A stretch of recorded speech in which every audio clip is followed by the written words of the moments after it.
Good morning. One of the things that Miss JC had asked me if I would be willing to do with you guys was to read one of my favorite books. And one of my favorite books in series is also one of my children's favorites. And that is Harry Potter series. So we're going to start our read along, and that's all it is, guys. It's just a fun read. And our story is going to be Harry Potter and the Sorcerer's Stone. I am such a huge Harry Potter fan that every Christmas, my kids buy me the new illustrated versions of the book. They're beautiful books. They are illustrated so lovely, so lovely. And so I just really enjoy them.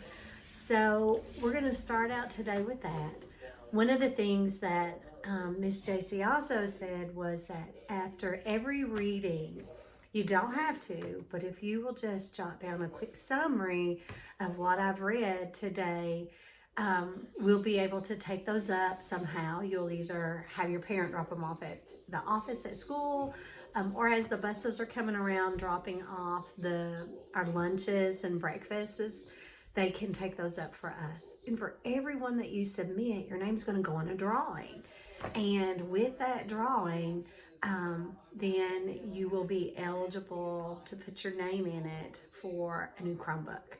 So kind of excited about that, for you to have the opportunity to win that. You may already have a Chromebook, but someone in your family might not. So you might have an aunt, an uncle, a cousin, who could really use it right now, especially with all of us on doing so much work at home.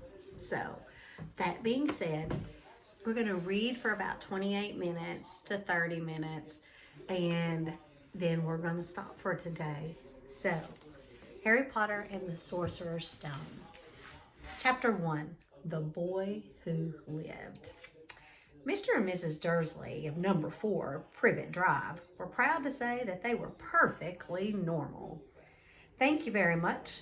They were the last people you'd expect to be involved in anything strange or mysterious, because they just didn't hold with such nonsense. Well, Mr. Dursley was the director of a firm called Grunnings, which made drills. He was a big, beefy man with hardly any neck, although he did have a very large mustache. Miss Dursley was thin and blonde and had nearly twice the usual amount of neck, which came in very useful as she spent so much of her time craning over garden fences, spying on the neighbors. Craning means like where she's stretching her neck out really big. The Dursleys had a small son called Dudley, and in their opinion, there was no finer boy anywhere. The Dursleys had everything they wanted, but they also had a secret. And their greatest fear was that somebody would discover it. They didn't think they could bear it if anyone found out about the Potters. Miss Potter was Miss Dursley's sister, but they hadn't met for several years. In fact, Miss Dursley pretended that she didn't have a sister, because her sister and her good-for-nothing husband were as un-Dursley-ish as it was possible to be. The Dursleys shuddered to think what the neighbors would say if the Potters arrived in the street. The Dursleys knew that the Potters had a small son, too, but they had never even seen him. This boy was another good reason for keeping the Potters away. They didn't want Dudley mixing with a child like that. Well, Mr. and Miss Dursley woke up on the dull gray Tuesday our story starts. There was nothing about the cloudy sky outside to suggest that strange and mysterious things would soon be happening all over the country. Mr. Dursley hummed as he picked out his most boring tie for work, and Miss Dursley gossiped away happily as she wrestled a screaming Dudley into his high chair. None of them noticed a large tawny owl flutter past the window.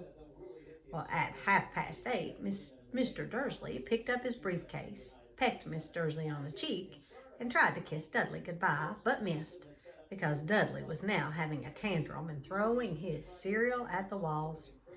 "Little tyke," chortled Mr. Dursley as he left the house, when he got into his car and backed out of number 4's drive.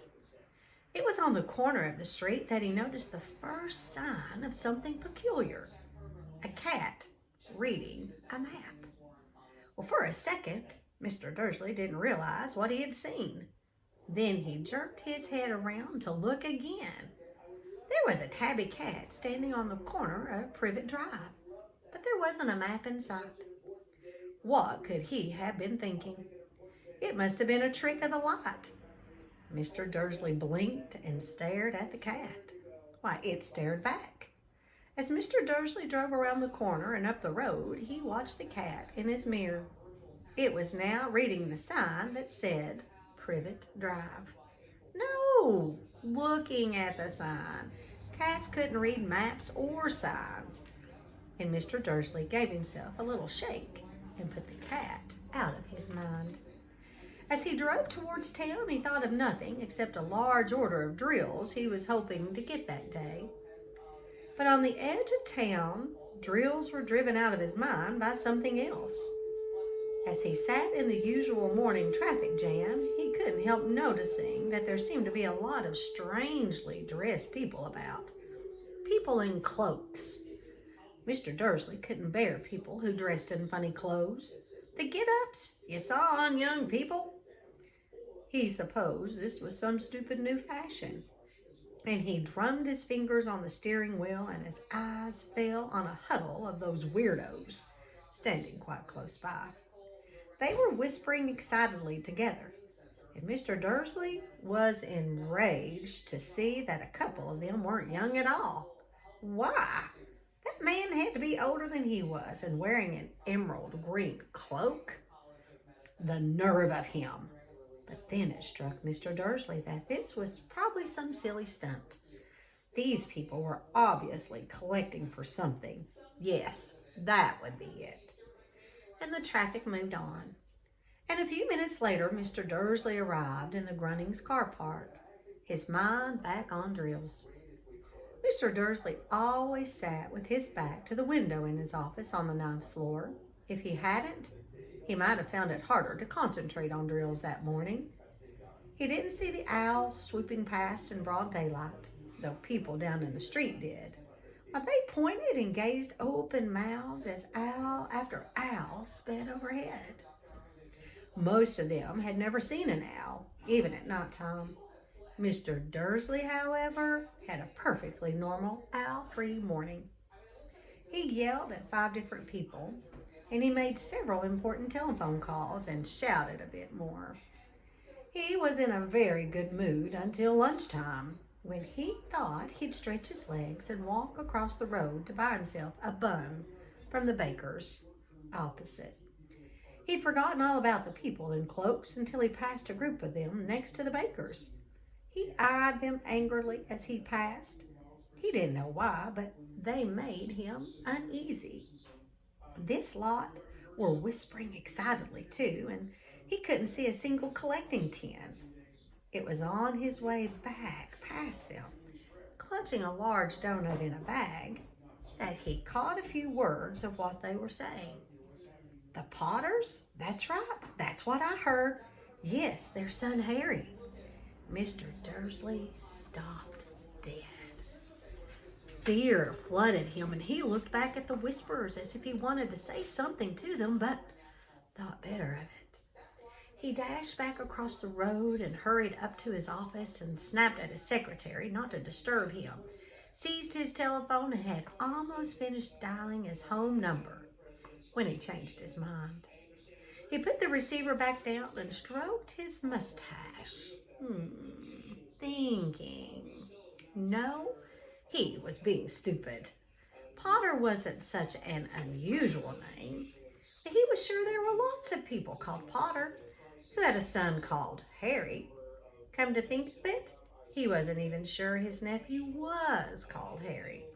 He'd never even seen the boy. It might have been Harvey or Harold. There was no point in worrying Miss Dursley. She always got so upset at any mention of her sister.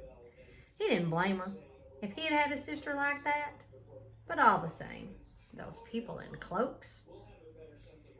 He found it a little harder to concentrate on drills that afternoon, but when he left the building at 5 o'clock, he was still so worried that he walked straight into someone just outside the door.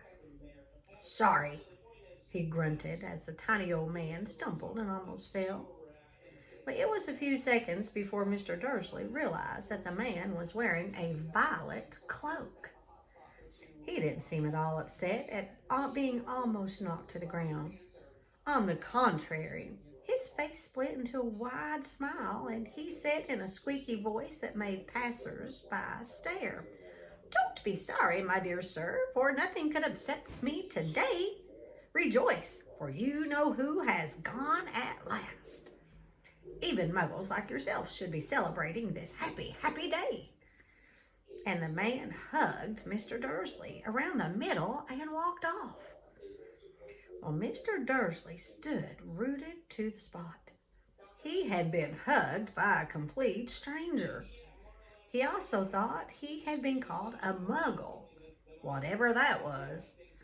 He was rattled. Why, he hurried to his car and set off for home, hoping he was imagining things, which he had never hoped before, because he didn't approve of imagination.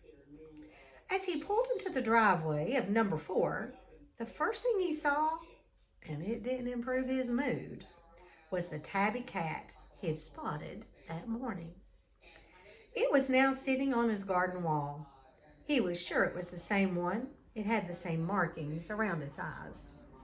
"Shoot," said Mr. Dursley loudly. Well, the cat didn't move. It just gave him a stern look like. Was this normal cat behavior, Mr. Dursley wondered? Well, trying to pull himself together, he let himself into the house. He was still determined not to mention anything to his wife. Miss Dursley had had a nice normal day. She told him over dinner all about Miss Next Door's problem with her daughter and how Dudley had learned a new word, shan't. Mr. Dursley tried to act normally. When Dudley had been put to bed, he went into the living room in time to catch the last report of the evening news. And finally, bird watchers everywhere have reported that the nation's owls have been behaving very unusually today. Although owls normally hunt at night and are hardly ever seen in daylight, there have been hundreds of sightings of these birds flying in every direction since sunrise. Experts are unable to explain why the owls have suddenly changed their sleeping pattern. The newsreader allowed himself a grin. Most mysterious. And now over to Jim McGuffin with the weather. Going to be any more showers of owls tonight, Jim? "Well, Ted," said the weatherman, "I don't know about that, but it's not only the owls that have been acting oddly today. Viewers as far apart as Kent, Yorkshire, and Dundee have been phoning in to tell me that instead of the rain I promised yesterday, they've had a downpour of shooting stars. Perhaps people have been celebrating bonfire night early. It's not until next week, folks, but I can promise a wet night tonight." Mr. Dursley sat frozen in his armchair. Shooting stars all over Britain? Owls flying by daylight? Mysterious people in cloaks all over the place? And a whisper about the Potters. Miss Dursley came into the living room carrying 2 cups of tea. It was no good. He'd have to say something to her. And he cleared his throat nervously. "Petunia, dear, you haven't heard from your sister lately, have you?" As he had expected, Miss Dursley looked shocked and angry. After all, they normally pretended that she didn't have a sister. "No," she said sharply. "Why?" "Funny stuff on the news," Mr. Dursley mumbled. "Owls, shooting stars, and there were a lot of funny-looking people in town today." "So?" snapped Miss Dursley. "Well, I just thought maybe it was something to do with, you know, her lot. Miss Dursley sipped her tea through pursed lips, and Mr. Dursley wondered whether he dared tell her he'd heard the name Potter. He decided he didn't dare. Instead, he said as casually as he could, "Their son, he'd be about Dudley's age now, wouldn't he?" "I suppose so," said Miss Dursley stiffly. "What's his name again? Howard, isn't it?" "Harry. Nasty common name, if you ask me." "Oh, yes," said Mr. Dursley, his heart sinking horribly. "Yes, I quite agree." Well, he didn't say another word on the subject as they went upstairs to bed.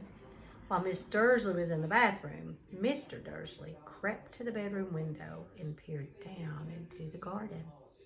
The cat was still there. It was staring down Privet Drive as though it was waiting for something. Was he imagining things? Could all this have anything to do with the Potters? If it did, if it got out that they were related to a pair of, well, he didn't think he could bear it. The Dursleys got into bed. Miss Dursley fell asleep quickly, but Mr. Dursley lay awake, turning it all over in his mind. His last comforting thought before he fell asleep was that even if the Potters were involved, there was no reason for them to come near him and Miss Dursley. The Potters knew very well what he and Petunia thought about them and their kind. He couldn't see how he and Petunia could get mixed up in anything they might be going on. And he yawned and turned over. It couldn't affect them. How very wrong he was. Mr. Dursley might have been drifting into an uneasy sleep, but the cat on the wall outside was showing no sign of sleepiness. It was sitting as still as a statue, its eyes fixed unblinkingly on the far corner of Privet Drive. It didn't so much as quiver when a car door slammed in the next street, nor when two owls swooped overhead. In fact, it was nearly midnight before the cat moved at all. A man appeared on the corner. The cat had been watching. Appeared so suddenly and silently you'd have thought he'd just popped out of the ground. The cat's tail twitched and its eyes narrowed. Nothing like this man had ever been seen in Privet Drive. He was tall, thin, and very old. Why, judging by the silver of his hair and beard, which were both long enough to tuck into his belt, and he was wearing long robes, a purple cloak, which swept the ground, and high-heeled, buckled boots. His blue eyes were light, bright, and sparkling behind half-moon spectacles, and his nose was very long and crooked, as though it had been broken at least twice. And the man's name was Albus Dumbledore. And if I close my eyes, I can almost make a mental picture of what this Albus Dumbledore might look like. So close your eyes, and I want you to try to imagine him as I reread that piece, because when you're reading a story, it's always really good to try to make those mental pictures of what you think the characters would look like. So, close your eyes. He was tall, thin, and very old. Judging by the silver of his hair and beard, which were both long enough to tuck into his belt. He was wearing long robes, a purple cloak which swept the ground, and high-heeled buckled boots. His blue eyes were light, bright, and sparkling behind half-moon spectacles, and his nose was very long and crooked, as though it had been broken at least twice. And the man's name was Albus Dumbledore. Open your eyes. Albus Dumbledore didn't seem to realize that he had just arrived in a street where everything from his name to his boots was unwelcoming. He was busy rummaging in his cloak looking for something, but he did seem to realize he was being watched, because he looked up suddenly at the cat, which was still staring at him from the other end of the street. For some reason, the sight of the cat seemed to amuse him. He thought it was funny, and he chuckled and muttered, "I should have known." He had found what he was looking for in his inside pocket. It seemed to be a silver cigarette lighter, and he flicked it open, held it up in the air, and clicked it, while the nearest street lamp went out with a little pop. He clicked it again. The next lamp flickered into darkness.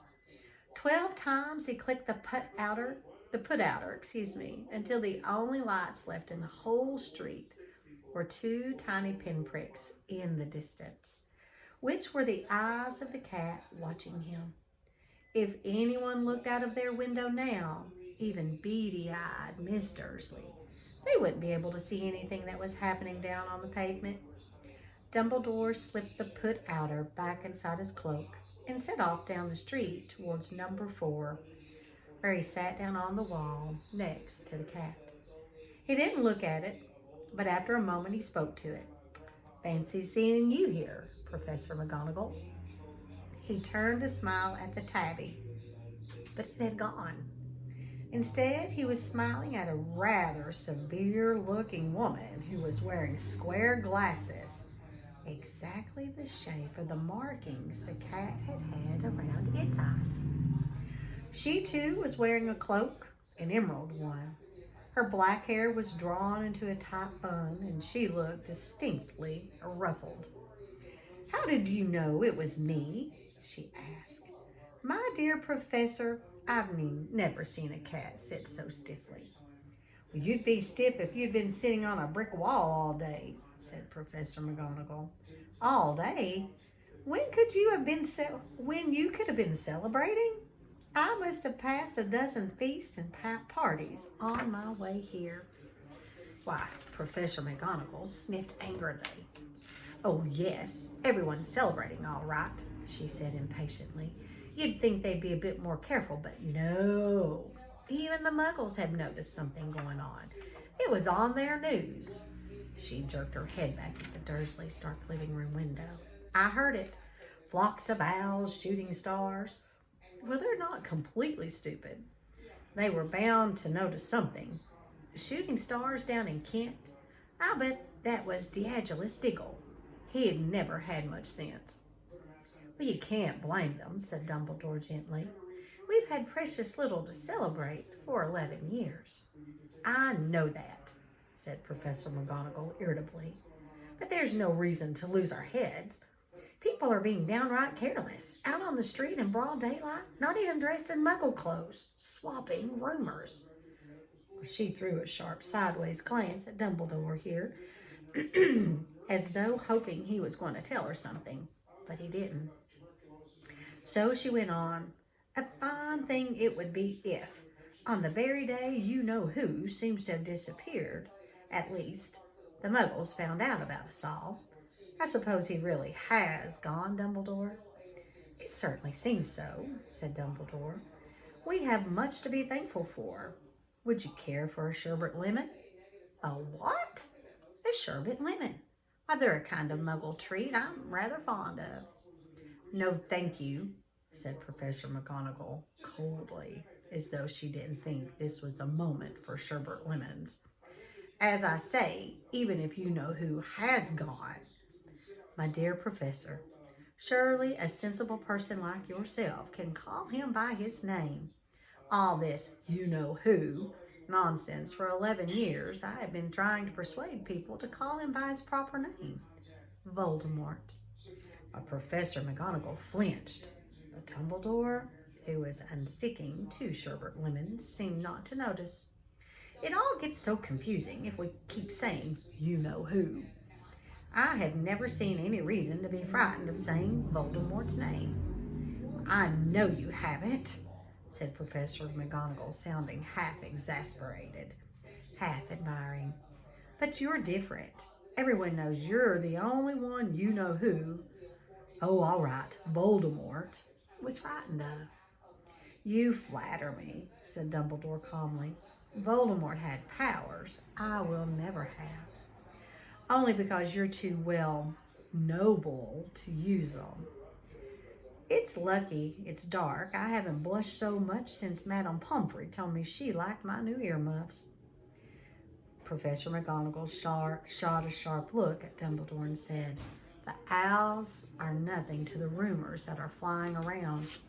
You know what everyone's saying about why he's disappeared and what finally stopped him?" Well, it seemed that Professor McGonagall had reached the point that she was most anxious to discuss.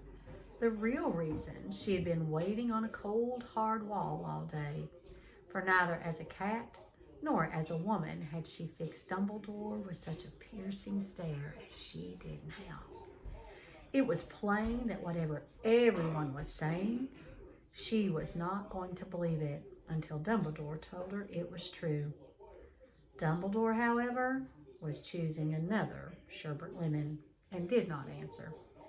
"What they're saying," she pressed on, "is that last night Dumbledore turned up in Godric's Hollow.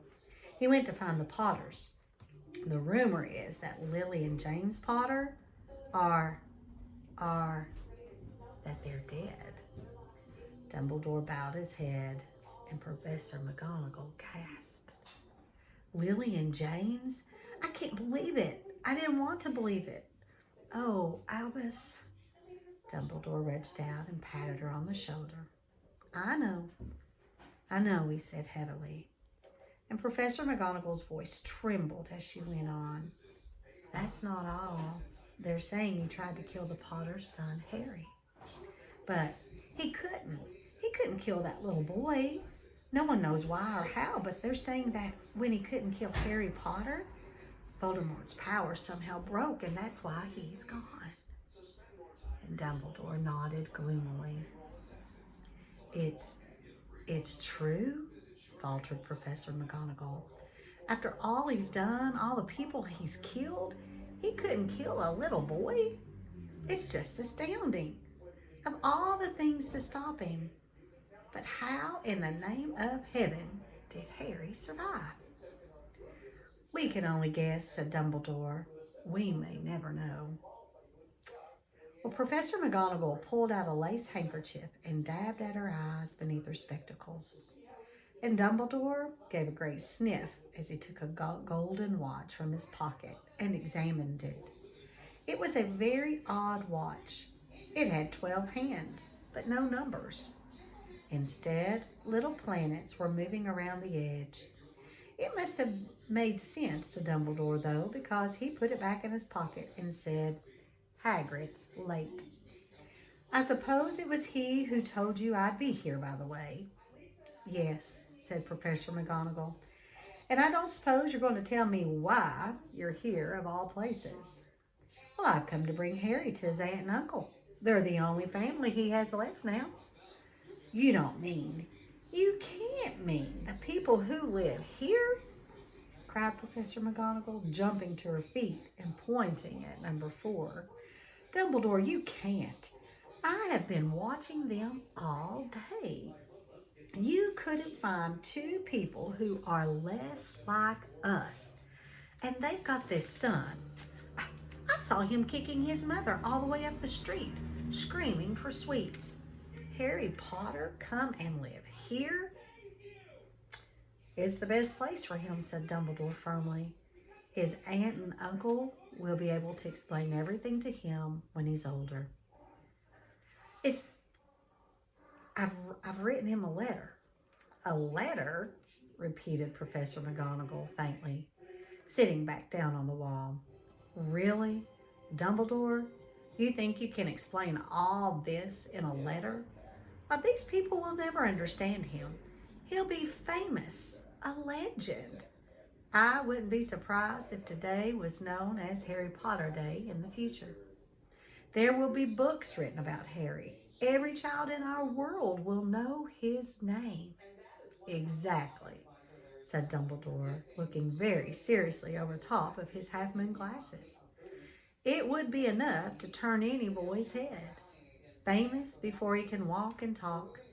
Famous for something he won't even remember. Can't you see how much better off he'll be growing up away from all that? Until he's ready to take it. Well, Professor McGonagall opened her mouth and changed her mind, swallowed, and then said, Yes, you're right, of course. But how is the boy getting here? Dumbledore. And she eyed his cloak suddenly as though she thought he might be hiding Harry underneath it. Hagrid's bringing him. You'd think it wise to trust Hagrid with something as important as that?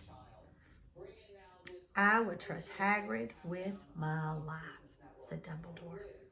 Well, I'm not saying his heart isn't in the right place, said Professor McGonagall grudgingly, but you can't pretend he's not careless. He does tend to... What was that?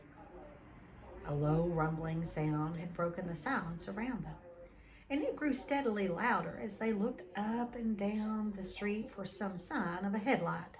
It swelled to a roar as they both looked up at the sky, and a huge motorbike fell out of the air and landed on the road in front of them.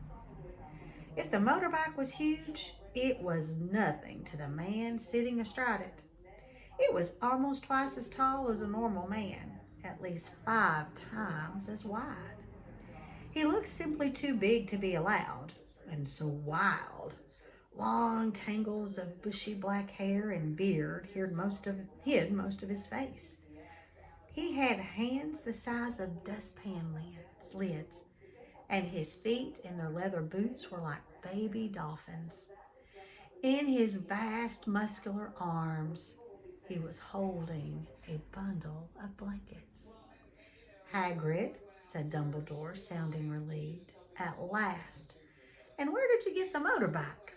I borrowed it, Professor Dumbledore, sir, said the giant, climbing carefully off the motorbike as he spoke. Young Sirius Black lent it to me. I've got him, sir. No problems, were there? No, sir. House was almost destroyed, but I got him out all right before the muggles started swarming around. Why, he fell asleep as we were flying over Bristol. Dumbledore and Professor McGonagall bent forward over the bundle of blankets, and inside, just visible, was a baby boy, fast asleep. Under a tuft of jet black hair over his forehead, they could see a curiously shaped cup, like a bolt of lightning. Is that where, whispered Professor McGonagall. Yes, said Dumbledore. He'll have that scar forever. Couldn't you do something about it, Dumbledore? Even if I could, I wouldn't. Scars can come in useful. I have one myself above my left knee, which is a perfect map of the London Underground. Well, give him here, Hagrid. We'd better get this over with. And Dumbledore took Harry in his arms and turned toward the Dursleys' house. So, this is where our reading stops today. So, we're going to sign off for now. And when you come back tomorrow, we will resume right where we left off. See you later, guys. Bye.